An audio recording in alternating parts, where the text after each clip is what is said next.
Welcome everyone, and thank you for joining us today in our InfoSec seminar organized by the Information Systems Security and Assurance Management Department in Mahalshan School of Management. We begin our February InfoSec seminar by acknowledging that although this seminar is being held virtually, Concordia University of Edmonton is located on Treaty 6 territory and a traditional meeting ground and home for many indigenous people, including Cree, Saulteaux, Blackfoot, Métis, and Nakota Sioux people. We respect and acknowledge this. We are pleased to welcome Dr. Sharif Al-Barrad, the Dean of Management, who have joined us today for this great InfoSec seminar. In this seminar, we are pleased to have Dr. Meng Sheng Liu to give us an interesting talk about enhancing the cyber resilience of renewable dominated power grids. Dr. Liu received the bachelor degree in automation from Tongji University, Shanghai in 2017, and the PhD degree in cyberspace security from Xishang Hangshu in 2022. From 2023 to 2024, he was a research associate in power systems engineering with the School of Electrical and Electronic Engineering, University of Sheffield in UK. From 2024 to 2025, he was a MSCA postdoctoral fellow with the Department of Electrical and Electronic Engineering, Imperial College London in UK. He is currently a lecturer with the School of Computer Science, University of Bristol in UK. His research interests include smart grid, cyber physical security and resilience, and cyber physical co-simulation. Thanks, Dr. Liu, for being with us today and sharing your experience with our audience. Just one quick note. During the presentation, microphones will be turned off to avoid interrupting the speaker. At the end, we will have 10 to 15 minutes for questions, and microphones will be turned back on. Please limit yourself to one question to give opportunity to other participants to ask. If we have enough time, please feel free to re-ask again. And at the end, I will share the registration and the feedback form. So please ensure you provide your name, email address, and the brief feedback so we can send you your certificate of attendance. Thank you. Please go ahead, Dr. Liu. Thank you, Anselm. Thank you for the introduction.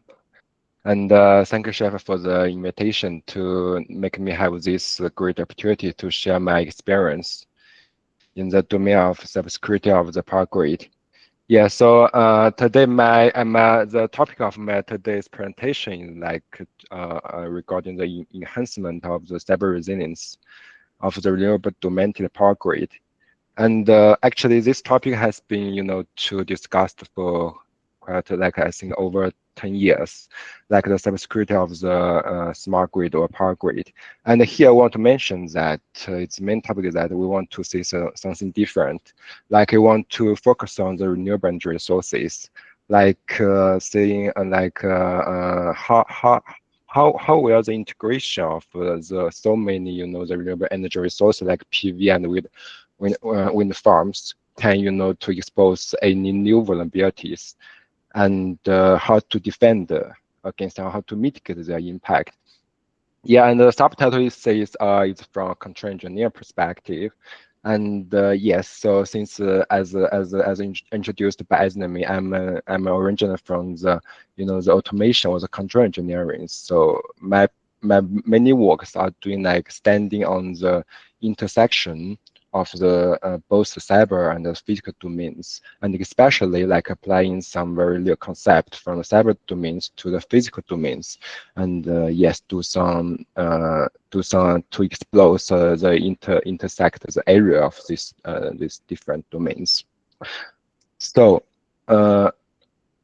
so this is the outline. So first I'm going to talk about the emerging vulnerabilities of the renewable dominated power grid and their impact. And also after that, I'm going to introduce end-to-end resilience enhancement framework, like mainly from cyber physical perspective, and also introduce some of my own works, including the vulnerability identification and the cyber physical deception, and also the most important thing, the cyber physical simulation, which will be which is very important to validate all of these works, related works, and eventually the conclusion and the outlook.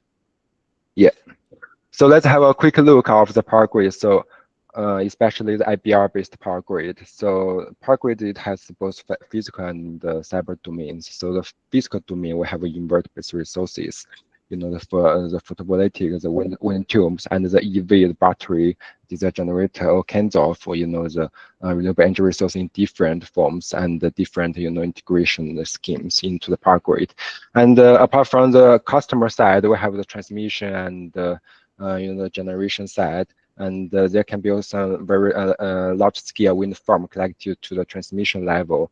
And also they are high voltage direct current terminal, they are all like inverter-based resources, and they have a power electronic, the power energy conversion process, and also they have, based on the physical domain, we have the network the communication network, which is actually a very typical hierarchical scheme, like from the very low level close to the field devices. We have the DR energy management system, and then we have the utilities operation level, and have the distribution operation network, and also have transmission operation network. And in different layers, there can be different services provided to the customers and also operators, and also third part, the stakeholders or participants. And also you can see there can be very many different kinds of communication protocols inside, including both the standard ones and the proprietary ones. Actually, if we are looking at such kind of diagram, we can see there can be cyber vulnerabilities everywhere, right? So cyber vulnerabilities can be everywhere in every cyber physical system, including both cyber and the physical part, including the hardware part, there can be software vulnerability and the communication vulnerability and the personnel vulnerability, which is a very common thing, right? There's nothing to mention. There's not we're not mention too much about this. So the most typical characteristics of this kind of system is that it is very important, right? The power system is a national critical infrastructure, and delivering electricity to meet our daily essential needs.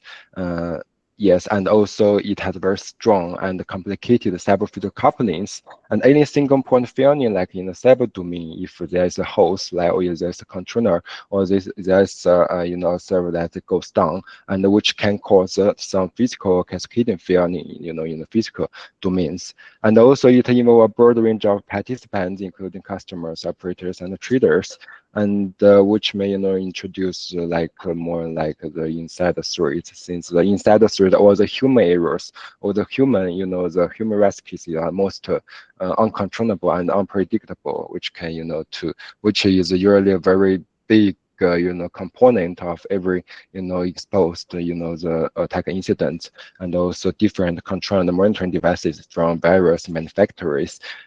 Even if it's just a communication router in the system, it has a vulnerability. It can give the accessibility to the remote adversary and to the internal network, and then to have some later movement to the critical host and to do some malicious commands. So talking about this, we know that power grid is the common sense is that power grid is very important, and there can be some vulnerabilities inside. It's very complex, since it's an essential complexity. So how about if we have the renewable energy resource, what will change? So we can see first from the existing attack incident, we can see that the power grid is not a new problem, right?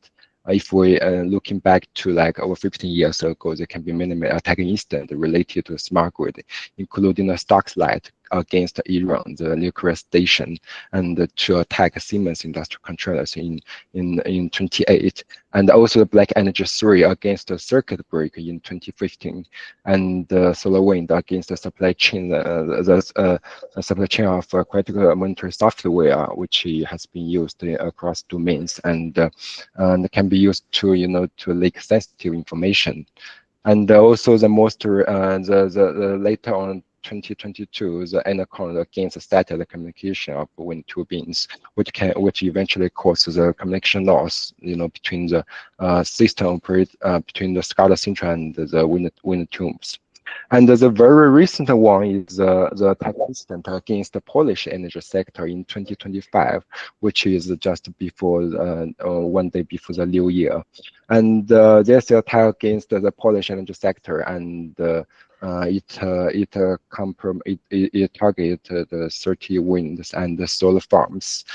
And the impact, although there's no direct physical impact, like there's no electricity delivery loss in the system. However, there is in the official report indicated that the communication loss, there's communication loss between the DSO, the distribution system operator, and the grid tight point, which means that if the renewable device if they are turned off or their reference point are reduced, the DSO is not able to recognize that, and later on to have any mitigation actions against these malicious the activities. And the other thing is that although there's no direct physical impact from this attack incident, we can see that the first thing is that attack can get into the network of the current renewable domestic power grid, possibly at least in some countries. And also the other thing that the target of the attacker is shifting from the conventionally, the industrial controller and the circuit breaker, to the renewable energy resources, which is supported by the very recent attack incident. So we can see this shift. So it's yes, why we need to focus on this. So it's the evidence both from the development trend and also the recent attack incident. So specific, there are like in a very small, for example, inverter system. We can have a look at it. It is actually a very typical embedded system, including both network layer, control layer, and hardware layer. And each IoT system or each embedded cyber physics system can have such layers. And it has network, for example, the Ethernet and the debug and the serial interfaces, which can be exposed to the common active abilities and the control programming, and also the hardware ones that can be abilities. So how about for this for such a system, there was some teams in Europe that have investigated the vulnerabilities of some mainstream, some inverter devices, some commercial inverter devices, and some vulnerabilities have been identified, including the most common one, access control and also buffer overflow, which are very common ones. And they have identified a very typical, the scenario. For example, this one, which is also very similar to the Polish attack incident against the Polish energy sector, and the attacker can get access to the the internet through the VPN or through the internet point, and to use serial numbers to identify the communication dodgers, which is a router, and them to access to the inverter, and to control its on or off or its power generation, actually, which is actually very common in the cybersecurity domain. And the other vulnerability is from the hardware part. Hardware part is that since there are Hall sensors inside each PV inverters, and if the attacker is able to place an external electromagnetic interference field in like very close to the PV inverter, which can have potential to manipulate or affect the sensor measurements of the PV inverter, and can those to further impact the operation of the power grid. And it has been evidenced that it can cause denial service attack, including make the PV inverter short, and also damage, make the board just burn off, and also damping off the generation output of the PV inverter to make it, to have some economic loss. And this attack has been tested on a various of the sensors and also the commercial inverter devices. And from a very this is a very short video can show you what it is. This is all the result of the attack leads, and it is put in a bag. Ming And Chan, excuse me. Yeah. Yes. Because the sound is breaking. Maybe your sound sometimes breaks. Could you please like remove your camera, Okay. like disable your camera? So okay, turn off your internet camera. is not that good, right? Yeah. Yeah, is it better now? Yeah, I think it will be better. Yes, it's better. Yeah. Yes, Thank sorry you. for that, since it's my phone, the internet access is not that good. Yes. Okay. So yes, let's continue. From this video, actually, we can show. Let's go through this video again from start. So this is all of these devices the attacker needs, and the power source, the singular generator, amplifier, and the antenna. Just if you imagine that, put it in a bag and go pass by your the inverter devices, and the inverter might be affected, might be shut down immediately. So this is impact, and this work was done by a group from J University, and actually, which is a very famous, the security group focus on the embedded system security. Is the sound better? Do you think? Yes, it's much better. Yes. Okay. Great. The internet. Yeah. Okay. So. Yes, there are so many vulnerabilities there, and there are some new cyber vulnerabilities of the renewable energy resources. So how about if this vulnerabilities is really exploited in real world, including both on the single device or in the on the grid level system. And first is that if the attacker can manipulate, can control the inverter device, it can control it on or off actually, right? Which is very directly. And the other thing that the system level impact. So if the attacker can control a large number of inverter devices, the similar and there's also a study like on the Australian power grid, and it is using the actual the distribution of the PV sonars, and also the actual the power consumption data to see that, and based on some simulation, it shows that if the attacker can control the controlled inverter devices, if it is increased from 0% to like a maximum 60%, and you can see that first there can be some economic loss, which means that the energy price, the electricity price will be impacted by the attack. And eventually, since the capacity, the capacity of the power grid is limited, it is not so if the controlled the inverter devices, the power capacitor is it's larger than the reserve capacity, which may make the power system unstable, and there can be some supply and on the imbalance, and which may cause some further blackout in the power system. So from both the single level and the system level, we can see the impact can be at least there can be some impact, but we still don't know how big it could be, and how severe it can be.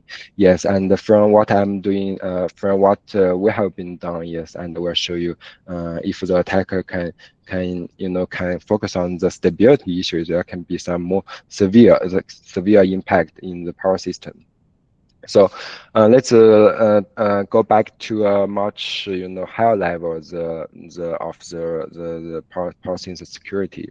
Actually, if we are looking understanding that there's several vulnerabilities in the renewable domestic power system, and its impact, there can at least we know that there can be some significant impact, right? So if we go back from the very origination, since we want going to we're not to conduct a realistic attack, we want to defend against them. So let's go back still to the attack part. So the for a very well organized attack, which is called advanced persistent threat, the kill chain, we know that it actually spans across the IT system. You need to get access to the to know which the IP address of the host, and to have some weaponization of the payload or the malware, and it then need to deliver it to the target, and then to OT system need to get to the industrial control host, and then the attacker can manipulate the control parameter or the sensor environments, or just turn it on or turn off, or just to adjust or manipulate its reference point. So actually, for very organized or for very the advanced the threat, it actually has it will involve different stages, IT, OT, and the physics system one.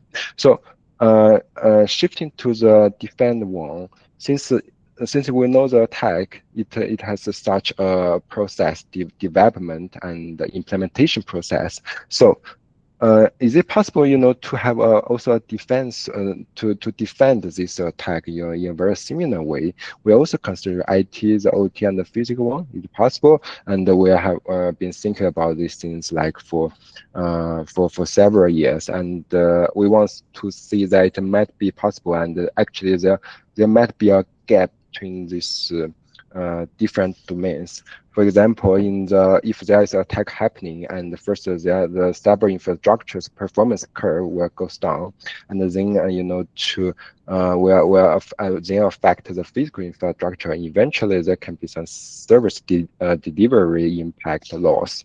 So the interesting thing that is it possible, to focus on the since for the power system itself, we mainly focus on the trusted services, since this is the most important thing.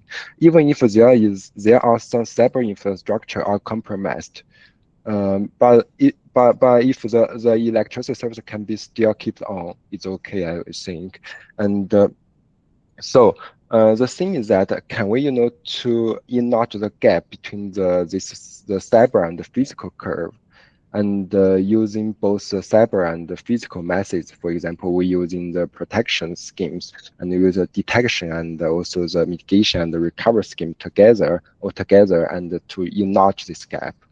Based on this, we are trying to to formalize end-to-end resilience enhanced framework, which involves identification, to know which point is the most critical one, and the prevention, how to integrate both cyber and physical. For example, using cyber physical deception technology, as what I will discuss later. And the detection using both the cyber and the physical data, and to perceive if there is anomalous activities happening, and also mitigation in both control and optimization, and also the communication networks. There are some block, and we can to enhance the access control and or change the credential, the passwords, something like that, to do this thing together, and also to do the recovery both if we have a very extreme or has a very high impact, although it has low probability attacks that has happened in the power system, we need to make the services both in cyber and physical, all of these services need to go back to the normal ones after the attack has been mitigated or has been removed. And eventually, based on all of these features, we want to have assess how resilience or how confident the system is against, for example, a very extreme cyber attack, just as natural disasters, which is a very similar themes here. And so it's end-to-end, just a circle. It need to be processed, and to be in a theoretical way, and to enhance your system all the time, and to be all the running the style. And yes, we I have done some works like across, since it's a very big scope. and I cannot, cover all of these scopes, for my by myself, and I'm collaborating from some of my colleagues, like from University of Sheffield and Imperial College, and also since I moved to Bristol and do some works in Bristol, trying to do some works in Bristol, and also from my colleague from Georgia University, and to do some to explore and to cover some topics in this framework, since it's not possible to do everything and to do to make your works can cover every college is not possible. Just to focus on what we can do, and that's the point. And yes, so I have done to do some vulnerability identification, but it's mainly from the physical domain, and I will mainly focus on the the basic idea, and we avoid the the very technical aspect. So its basic idea is to temper the control parameters and to make the power grid unstable with the least attack cost. And so there can be some research challenges where if assuming that the adversary has very limited knowledge of the system, and also we need to since the attacker need to get some critical information of system, and it has very limited knowledge, and we want trying to make the the inferences or reconnaissance process for the of the adversary as still as possible, and to make the attack practical. And we're trying to integrate two methodologies. The one is the reinforcement learning, and the other one is the fuzzy methodology. So the reinforcement we are mainly using the trial and error scheme, and to infer the sensitivity of the parameter, the alteration or the parameter of perturbation, to the sensitivity to cause the state deviations, and the integration of the fuzzing methodologies is used to actually mainly to reduce the action space of the reinforcement algorithms, trying to make the whole framework can be run in a very efficient manner, and to be run online, and to very quickly to identify which parameter is the most critical one, and then to provide some information for the adversary. So, and we have to do some experiments, and for the training, we have the if the attacker is black box, has no knowledge of system, it can converge slower than the one like for the adversary with some knowledge of the system. And also for the stealthy one, we can see that in the inference process, and the system states, the deviation caused by the perturbation can be actually very very close to the system states that is in the normal ones. And so we can see that the stillness can be kept very well, and also the impact is very intuitive, since if the attacker can control some the inverted device at a very critical point, it is very easier for the attacker to make the power system unstable. But actually, we need to mention that we have not considered much about the protection, and also the oscillation, some mitigation schemes, like from the power system operation side. We are still working on that. We think it is very important. I mean that there can be, some essential, like from the physical, from the power system operation side, there can be some mitigation schemes against the oscillation, since the oscillation is very common in the renewable domestic system. So how to, considering it, is it possible for the adversary to still cause such kind of instability? It's an open issue, and we're still working on that. And the other one is like to manipulate the sensor measurements of the inverter system, which is very also very similar to actually to the manipulation of the invert parameters, but the different thing is that it is much more practical than the parameter manipulation attack. Since for inverter device, even the system operator is very hard. Even the system operator is very even for the system operator, it is very hard to know what parameter it is in the invert device, and not not to manipulate it. Yeah, so the sensor measurement spoofing attack is much more practical compared with the parameter tampering attack. And for this kind of attack, we are using a very common system, which is a Win similar audit system. And we're trying to inject attack biases into the sensors of one wind turbines, and to see if it is possible through the physical coupling between the wind turbines and the the conventional generation, if it is possible to transcend this kind of instability to the conventional generator. We see that it is possible, and we have to do some theoretical analysis. We see that if we consider all of these dynamics, I mean the small signal one in a steady state, and we see that if we're going to add the sensor measurement with a very specific frequency, we can make the eigenvalue of the similar generation system, its eigenvalue go to the unstable area, to the red half plane, which is is shown in the figure B. And from the simulation, we can see that it's also very interesting. If the attacker is going to inject a very specific, the bias into sensor measurement, actually, I mean that attack period is not necessary to be very long, only a very short period, and the system will go unstable. And yes, and this is also very interesting finding. Yes, and the thing is that, but it's limited to this very specific system here, and yes, and it's a work that we're currently working on. And the other one is that not manipulate or not affecting the control loop directly. We're looking for to affect the dynamics through the manipulate the reference point of the invert devices. And we have some preliminary results showing that it is still possible if we can, to inject the oscillation with, first we need to choose the critical point, the critical invert devices, and then we need to design a very specific oscillation, the mode with a very specific frequency and inject to it. It's possible to have a system level instability.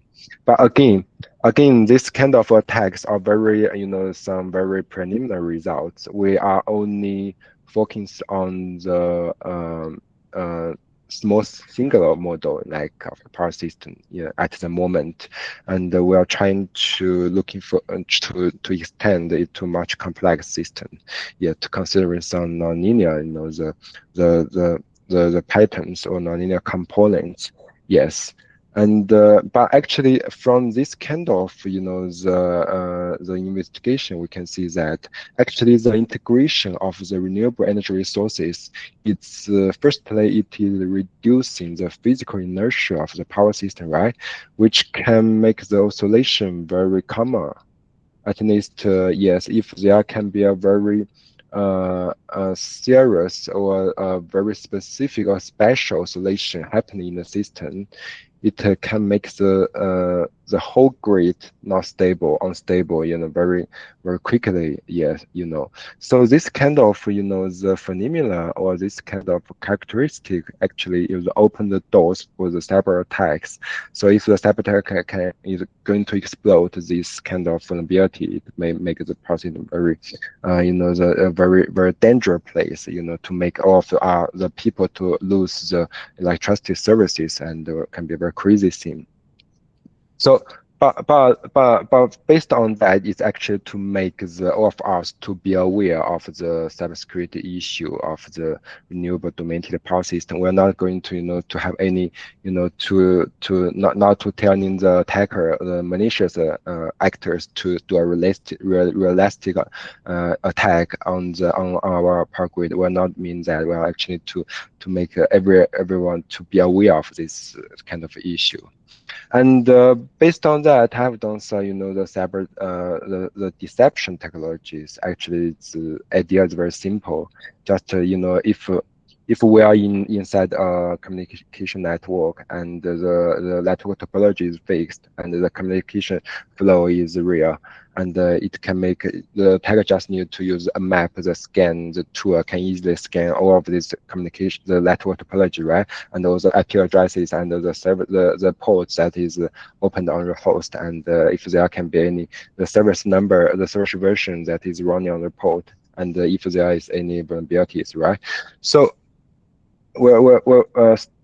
considering this, we're going to to introduce the deception technologies into we are choosing the network microgrid these scenarios.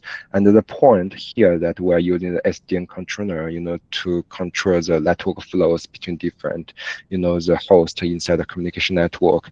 And yes, and we are going to to create a fake network view for the adversary, both adversary that is collected directly to the SDN router, and also if the adversary has compromised one real digits, and just to to make the adversary aware of the wrong network view, and then it may target the fake digits here, and which can be which may reveal its existence in the network, and also to make the system operator aware of when they need to to have some subsequent actions again to defend against the attacks.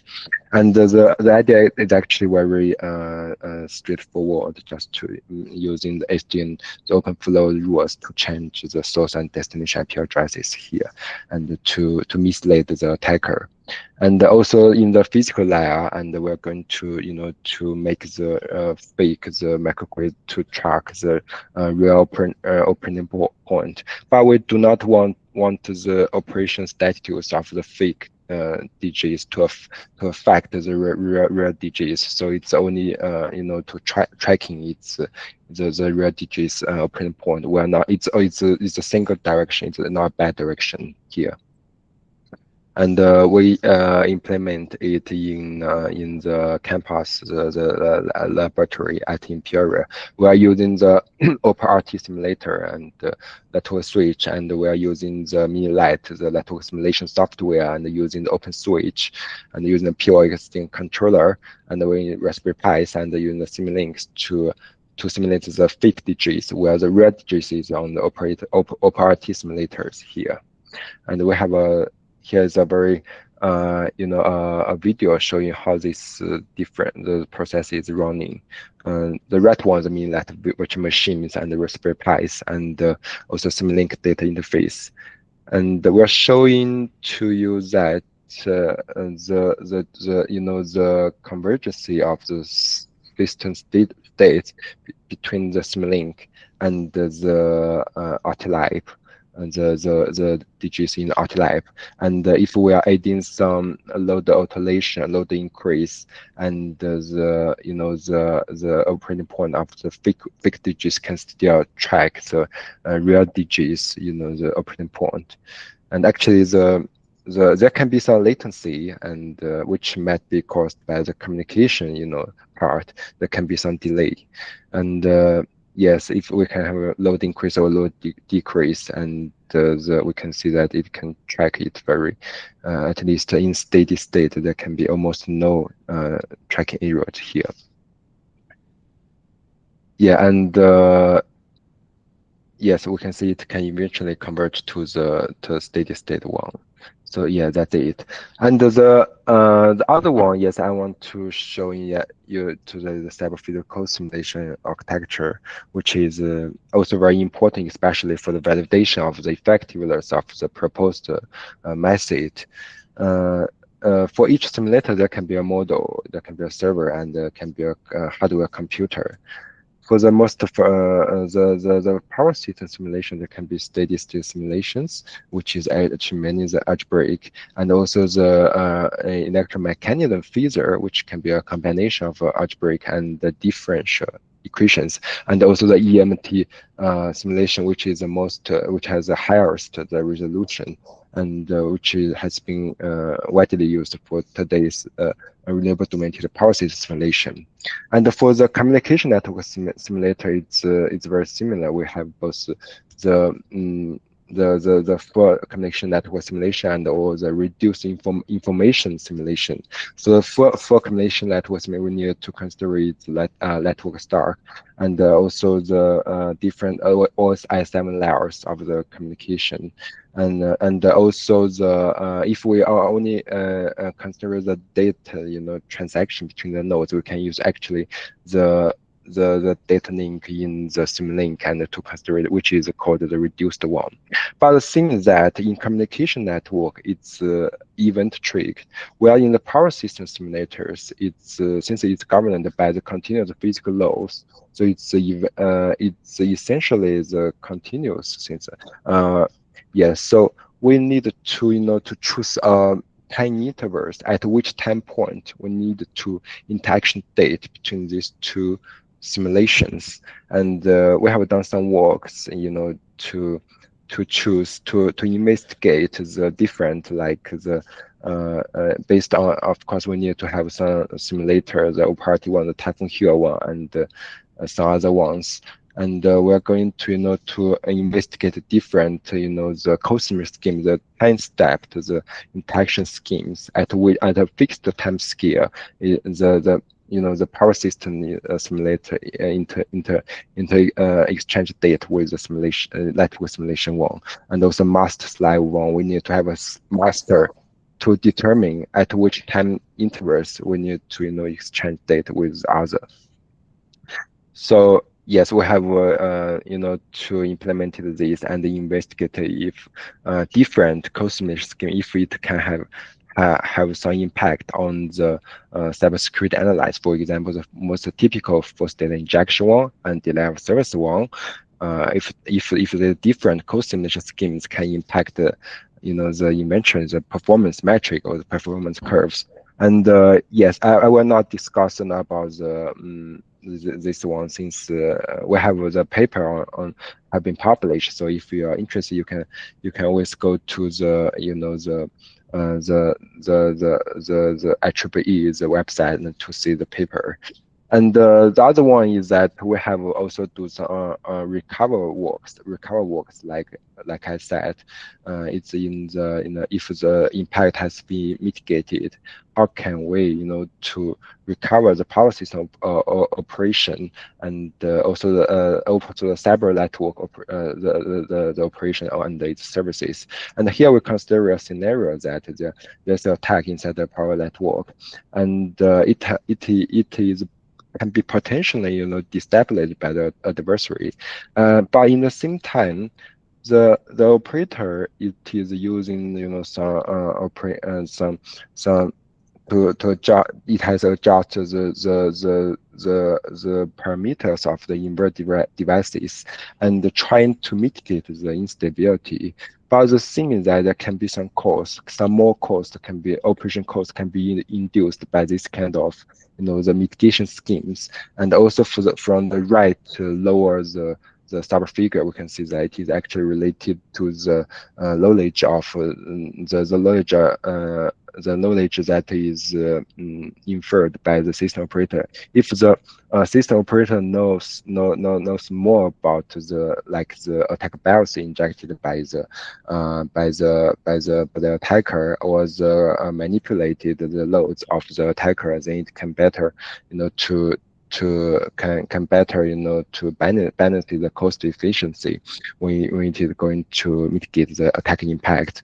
And so the thing is that if we have triggered such kind of mitigation schemes, how can we to recover the power system operation and also stabilize operation to the normal ones, and we consider the coupling between the communication network, which is related to the removal of the malware, which is actually very simple, but we just consider it, just model it in optimization problem, and also the transportation, like we need to to send the repair crew to the to a specific point to repair the ones, and also there can be some compromise load buses. If this buses, some buses has been some compromise load buses, its communication network has been, for example, the software has been restored or the access control has been enforced. So we may need to to readjust the operation of the inverter-based resources, I mean the mitigation schemes, to make it to cost less and to go back to the normal ones. And eventually we have a optimization problem, which is actually we consider the we are trying to reduce the mitigation cost, and also trying to remove all of the malware that is in the load compromised load related network. And we have the repair crew route constraint, and we have the stability related gain adjust gain the constraints, which is eventually mixed integers linear programming problem, and which can be solved by the existing solver, for example Ruby. And we have done some simulations, and we show that if we consider only the cost, actually the recovery can be the cost can be decreased very quickly, and compared with the one that we consider worst cost. So what does the worst case here mean? It means that in the recovery process, the attacker may have some further movement, which means since the recovery process is not immediately, it involves a long period. So the attacker it will learn something, and it will perceive that you are doing some actions. So the adversary has high potential to adjust its attack structures. Yeah. So here we're actually to consider the worst case one. To consider in each step we're considering the worst attack strategies that for the adversary, and to mitigate to the impact that can be induced by the further movement of the adversary during the recovery process. So this is another point of this this work. So yes, and we have and since due to the time limitation, I'm not going to to introduce every work that I have been doing. But yes, I want to let you know before in my PhD, I'm also doing the attack detection point, which is in the also in the control loop using some model-based observes, and also doing the watermarks to integrate. This one is a watermark to integrate the watermarks into the control loops and to enhance its detection performance, and also doing the impact mitigation inside the control loop to to estimate the bias injected by the attackers based on the model knowledge, and then to eliminate their impact in the control loop. And also, yes, it's using some advanced matrix coding scheme, to enhance its observability against the injected biases. And yes, and these are and we're not going to details of these works. So let's have a conclusion and outlook of the today's talk.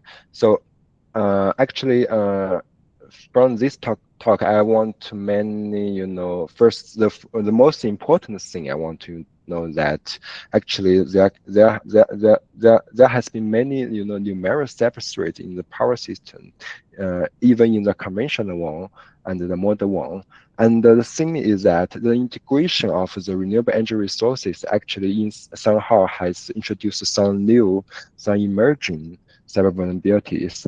and due to the the reducing or the decline in the physical inertia of this kind of integration, and also the integration of the renewable energy resources has also included numerous different stakeholders, different participants, and also especially the inverter devices. And this kind of inverter devices can be very vulnerable sometimes, since the communication protocols or the firmware they are using are most likely proprietary, and sometimes there can be some vulnerabilities not its vulnerabilities not well assessed.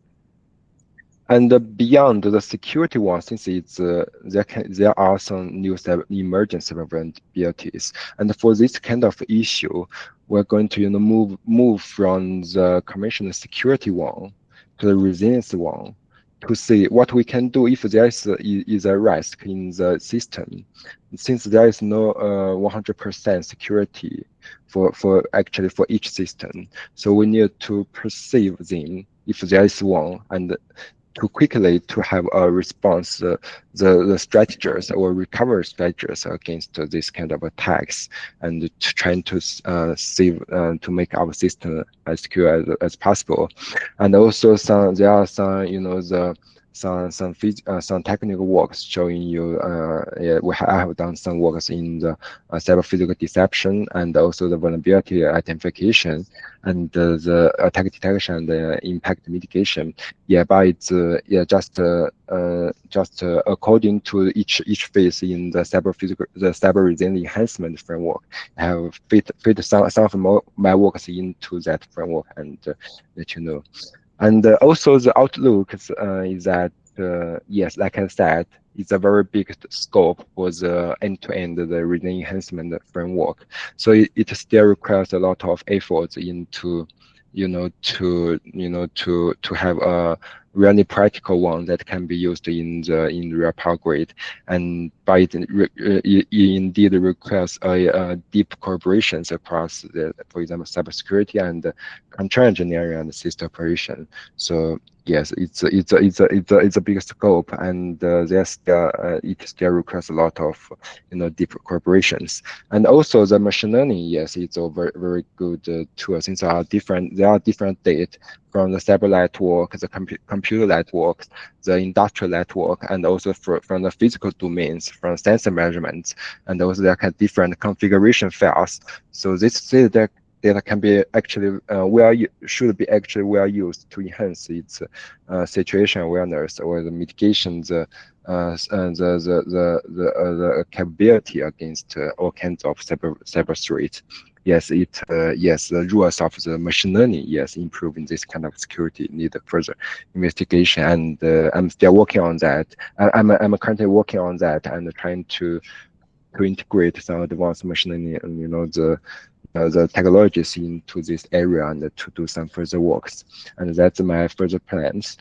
And yeah, that's it. And thank you for your attention. And yeah, I think I have talked quite for quite a long time. And yes, so this presentation, so I'm dedicated to improving the resilience of the IBR-based power grid. And if you find it interesting, and yes, you can. You are very welcome to contact me either through email or the online question, and we can discuss it.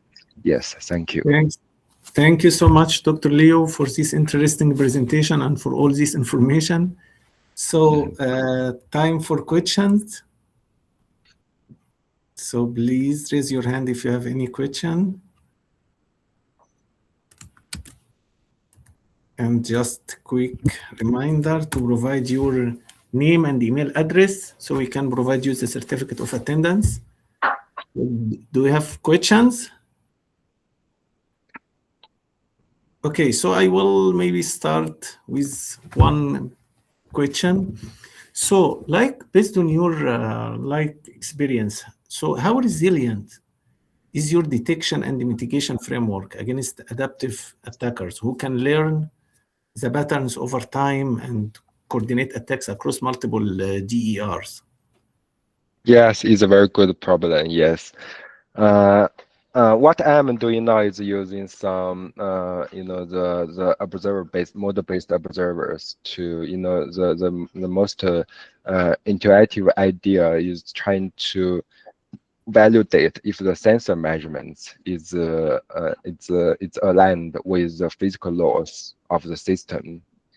And yes, currently I think what I'm doing now, it's relatively fixed. Yeah, since it has no, the involvement or the interaction with the adversary.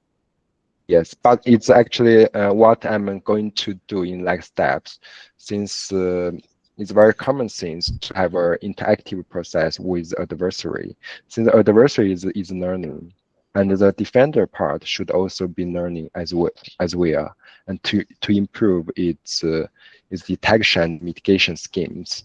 And the other thing that mm, I think it's also is a limitation of current research work, since most detection methods or most mitigation methods is only effective against one specific attack. That's the limitation of most of the research literature. And but in realistic world, the attack is going to involve in like you said, it's going to target this host to other host, and they're going to to improve its attack strategy based on the interaction with the system.